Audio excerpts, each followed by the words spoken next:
Hi creators by Dhanush ఛానల్ను చూస్తున్న వ్యూవర్స్కి నా వందనాలు.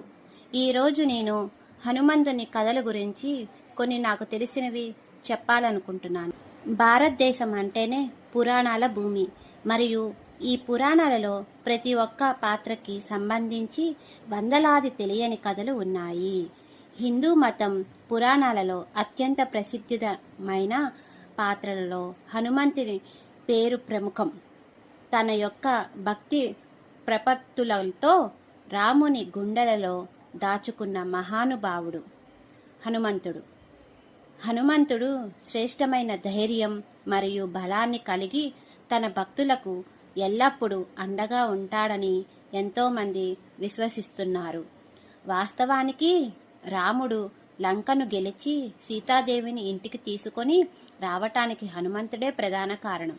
తన వానర సైన్యంతో రామునికి అండగా నిలిచి యుద్ధాన్ని గెలవడానికి హనుమంతుడు తన ప్రాణాలకు సైతం తెగించి పోరాడి తన భక్తి ప్రవత్తులను చాటుకున్నాడు. మనలో చాలామంది హనుమంతుని పటాన్ని ఇళ్లల్లో కలిగి ఉంటారు. కానీ ఈ ఏకైక వానర దేవుని యొక్క అనేకములైన కథలు నేటి తరాలకు తెలియదు. ఈ వ్యాసం అటువంటి కథలు శ్రేణులను వెలుగులోకి తెస్తుంది.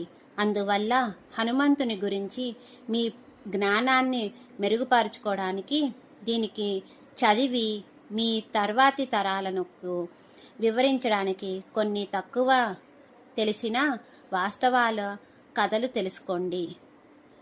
హనుమంతుని విగ్రహం ఎరుపు రంగులో ఎక్కువగా కనిపించడానికి కారణం, మనమంతా హనుమంతుని సింధూర వర్ణపు విగ్రహాన్ని ఏదో ఒక సమయంలో చూసే ఉంటాము.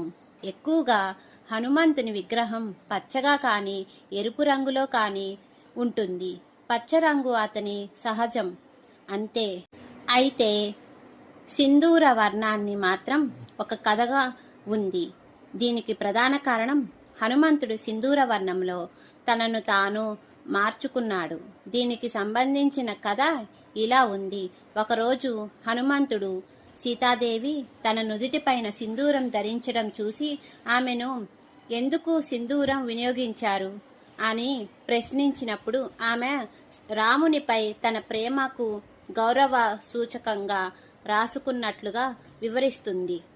రామునిపై తన భక్తిని నిరూపించడానికి హనుమంతుడు తన శరీరం మొత్తాన్ని సింధూరంతో కప్పాడు. ఇది తెలుసుకున్న తర్వాత